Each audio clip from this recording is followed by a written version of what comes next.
नमस्कार मंडळी, आजच्या व्हिडिओमध्ये आपल्या सगळ्यांचं स्वागत आहे. मित्रांनो, आजचा व्हिडिओ असा आहे की महाविकास आघाडीला खरंच संविधान वाचवायचं आहे का का ते नुसतं ढोंग करतायत संविधान वाचवायचं, हे आपल्याला आजच्या व्हिडिओमध्ये जाणून घ्यायचं आहे. मित्रांनो, जर महाराष्ट्रातल्या घडामोडी बघितल्या, जेव्हा इलेक्शन सुरू होणार होतं त्या अगोदरच्या ज्या घडामोडी म्हणजे महाविकास आघाडीचं सीट वाटप जेव्हा आपण बघतो, जेव्हा थोडंसं मागे जातो त्यावेळेस आपल्याला लक्षात येतं की महाविकास आघाडीला खरंच संविधान वाचवायचं आहे का, हा प्रश्न सगळ्यांपुढे उपस्थित राहतो. त्यामागचं कारण असं आहे की यांचं कित्येक महिने जागा वाटपांवरूनच भांडण होत राहिलं. मीडियासमोर संजय राऊत असतील किंवा अन्य कोणी असतील हे सांगत राहिले की आमचं सगळं काही आलबेल आहे, परंतु प्रत्यक्षात यांचं भांडणं एका एका जागेसाठी चालू होते. जर यांना खरंच संविधान वाचवायचं होतं तर यांनी अनेक जागांवर सॅक्रिफायसेस करायला पाहिजे होते, परंतु त्यांनी तसं केलं नाही. सगळ्यात मोठा इश्यू जर यांचा पुढे उभा राहिला असेल तो सांगली जागेवर. सांगली जागेवर शिवसेनेने स्वतःहून उमेदवार डिक्लेअर करून टाकला, चंद्रहार पाटील, आणि तिकडे काँग्रेस रुसून बसली आणि ते काही काँग्रेस जागा सोडायला तयार नाही. काँग्रेस म्हणली की आम्ही जागा लढवणार आणि शेवटी अपक्ष उमेदवार विशाल पाटील काँग्रेसमधून बंडखोरी करून शेवटी ते उभा राहिलेच. जर यांना खरंच संविधान वाचवायचं होतं तर काँग्रेसने उमेदवार उभा करायलाच नव्हता पाहिजे. हा ठीक आहे, काँग्रेसने नाही केला, परंतु विशाल पाटील अपक्ष उभा राहिले तर ते उभा राहायला नव्हते पाहिजे. आणि जर विशाल पाटील आणि काँग्रेस जर एवढीच आटीतटीची भूमिका घेत आहे का, आपण आडमुठी भूमिका जर घेत आहे, तर शिवसेनेने माघार घ्यायला पाहिजे होती. शेवटी संविधानाचा प्रश्न आहे, देशाचा प्रश्न आहे. एका जागेसाठी शिवसेनेने आडमुठी भूमिका नव्हती घ्यायला पाहिजे.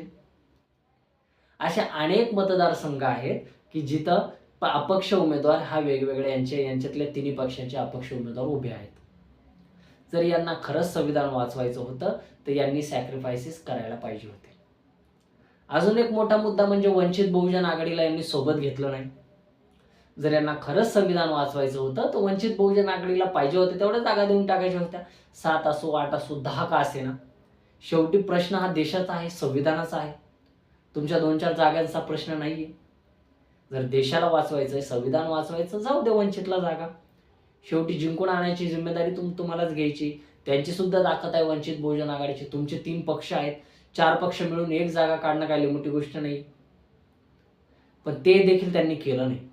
शेवटी याच्यातून असं बोध भेटतोय, याच्यातून असं तात्पर्य निघतंय की महाविकास आघाडीमधल्या तिन्ही पक्षांना यांचं स्वतःचं अस्तित्व टिकवायचं आहे.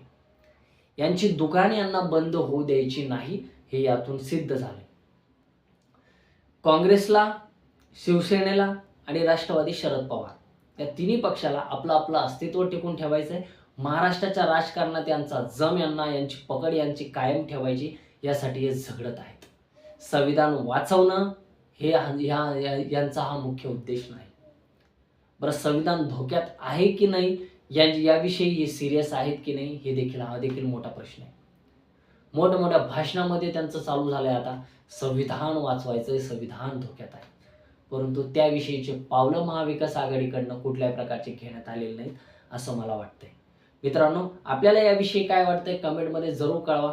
महाविकास आघाडी संविधान वाचवा हे जो बोंबलत फिरते याबद्दल आपलं मत काय, की यांना खरंच संविधान वाचवायचं की यांना दुकानदारी मोठी करायची आणि वाचवायची आहे, स्वतःला जेलपासून जाण्यापासून वाचवायचं आहे, स्वतःचं अस्तित्व टिकवायचं आहे, याबद्दल आपल्याला काय वाटतंय ते कमेंटमध्ये जरूर कळवा. व्हिडिओ आवडला असेल तर चॅनलला सबस्क्राईब करायला विसरू नका, लाईक करायला विसरू नका, मित्रांमध्ये शेअर करा, कारण त्यांनाही कळायला पाहिजे की महाविकास आघाडीला खरंच संविधान वाचवायचं की स्वतःचं दुकान वाचवायचं. भेटूयात नव्या व्हिडिओमध्ये. धन्यवाद. जय हिंद.